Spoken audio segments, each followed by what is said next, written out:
Baik, Assalamualaikum warahmatullahi wabarakatuh. Selamat pagi adik-adik. Nah, di pertemuan kali ini, di pertemuan keempat mata pelajaran bahasa Indonesia, kita akan membahas materi tentang mengembangkan teks prosedur. Nah, tujuannya adalah setelah mempelajari materi ini, kamu diharapkan mampu menyusun rancangan garis besar melakukan suatu prosedur. Yang kedua, mengembangkan teks prosedur dengan memperhatikan isi, struktur, dan aspek kebahasaan. Dengan mengetahui struktur dan aspek kebahasaan teks prosedur, mudah pula bagi kita untuk memahami maksud teks itu. Pemahaman tentang teks prosedur sangatlah penting. Jika kita tidak berharap memperoleh efek berbahaya, paling tidak petunjuk itu menjadi tidak efektif.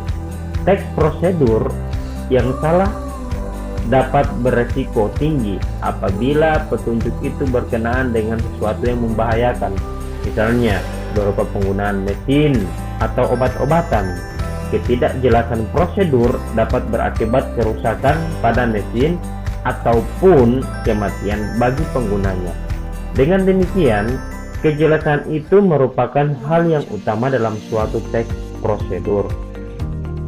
Kegiatan 1. Nah, menyusun rancangan garis besar suatu prosedur. Dengan mengetahui struktur dan aspek kebahasaan teks prosedur, mudah bagi kita untuk memahami maksud teks tersebut. Sebuah teks prosedur haruslah jelas. Untuk memperoleh kejelasan itu, kita dapat melakukannya sebagai berikut. Yang pertama adalah mengartikan kata-kata sulit. Kata-kata yang dianggap sulit dapat kamu temukan maknanya melalui kamus. Arti kata yang berdasarkan kamus disebut dengan makna leksikal. Arti kata yang berdasarkan konteks kalimat disebut dengan makna struktural. Ya, perhatikan ini, kalau yang berdasarkan kamus sesuai dengan kamus itu disebut dengan makna leksikal. Arti kata yang berdasarkan konteks atau kalimat disebut dengan makna struktural. Nah, ini ada 3 ya kata berdasarkan kualifikasi kandidat verbal ya. Silakan kalian baca sendiri dengan menjeda video ini ya. Oke. Ada makna leksik kata, ada makna leksikal ya, kualifikasi misalnya pendidikan dan seterusnya, keahlian, tingkatan, kemudian kandidat itu sama dengan bakal calon atau pengikut penumpuk ujian. Nah, kalau verbal secara lisan bukan tertulis, bersifat hafalan atau kata kerja dan seterusnya ya. Oke, ini ada makna struktural dari kualifikasi, misalnya keahlian yang diperlukan untuk sesuatu pekerjaan. Kemudian makna struktural dari kandidat itu adalah misalnya calon pegawai atau calon apa saja. Verbal itu misalnya kalau berdasarkan makna struktural itu dia secara lisan. Oke, memaknai maksud teks secara keseluruhan. Hal ini dilakukan untuk mengetahui topik umum beserta langkah-langkah yang ada di dalam suatu teks prosedur. Misalnya, teks teknik wawancara yang telah kamu pelajari sebelumnya. Topik umumnya adalah cara mengikuti suatu wawancara ketika melamar kerja. Topik tersebut meliputi beberapa langkah yang isinya mengarahkan seorang pencari kerja dalam mengikuti tes wawancara sehingga ia diterima di suatu perusahaan. Nah, tugas kita atau tugas kalian adalah bacalah dengan saksama teks ia tetap semangat pada hari Senin di bawah ini. Kemudian ikuti instruksi yang menyertainya. Perhatikan ya, giat tetap semangat pada hari Senin. Nah, ini adalah contoh orang-orang yang berhasil, orang-orang sukses, dan tentunya orang-orang yang bersemangat. Oke, silakan kalian baca dengan menjeda video ini ya. Oke, kita lanjut.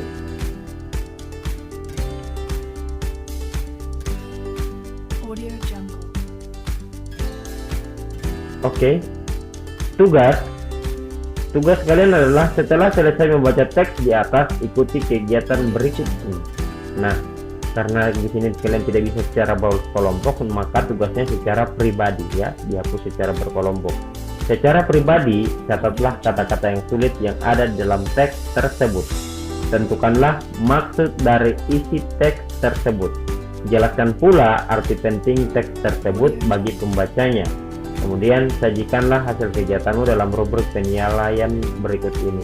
Contoh ya, kata-kata sulit, misalnya ada kata apa saja, maksud kata itu apa, arti penting dari kata itu apa. Oke, silakan kalian isi ya.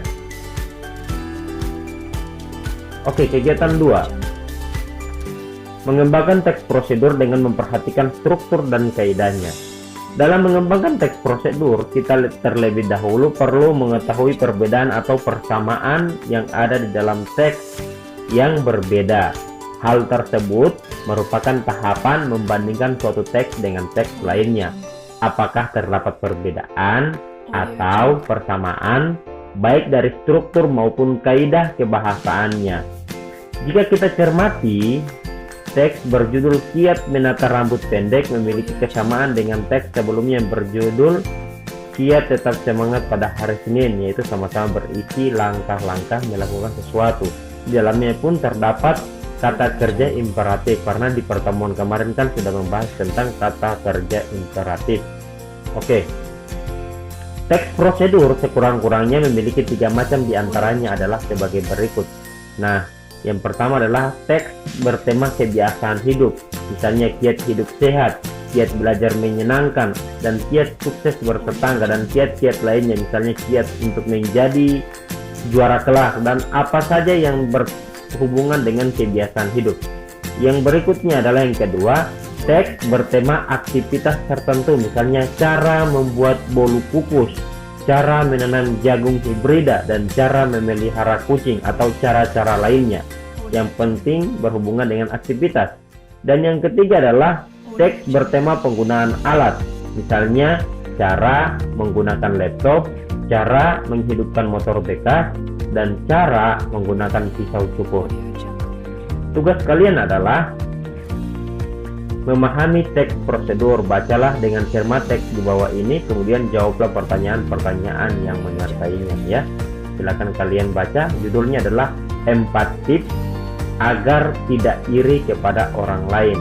Nah, ini berarti berhubungan dengan kebiasaan hidup. Oke, mari kita lihat. Oke, silakan kalian jeda video ini, kemudian kalian baca ya. Iya. Iya.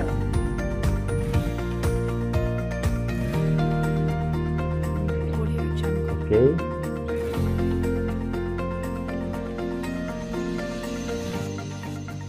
Oke, setelah membaca teks di atas, jawablah pertanyaan-pertanyaan di bawah ini.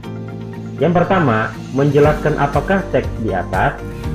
Yang kedua, teks tersebut berkategori apa, tentang kebiasaankah, aktivitas tertentu, atau penggunaan alat. Nah, tadi saya sudah jelaskan, tadi saya sudah sebutkan.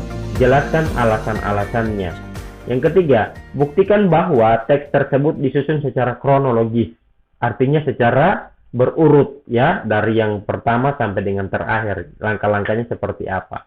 Kemudian, mungkinkah petunjuk-petunjuk tersebut kamu terapkan dalam kehidupan sehari-hari? Apakah teks tersebut bisa kalian implementasikan atau bisa kalian ikuti dalam kehidupan sehari-hari? Yang kelima, bagaimana tingkat kebermanfaatan petunjuk itu bagi kamu sendiri? Apakah petunjuk dalam teks prosedur itu bermanfaat atau tidak untuk kamu? Ya. Silakan kamu jelaskan di buku tugas masing-masing antara tugas yang pertama tadi dengan tugas yang kedua.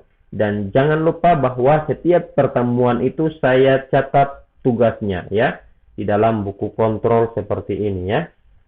Oke. Dan ingat bahwa setiap kali pertemuan saya catat di buku kontrol seperti ini siapa saja yang sudah memasukkan tugas. Dan bagi yang tidak memasukkan tugas berarti tidak punya nilai di dalam setiap pertemuan. Oke, terima kasih dari saya. Sampai jumpa pada pertemuan selanjutnya. Assalamualaikum warahmatullahi wabarakatuh.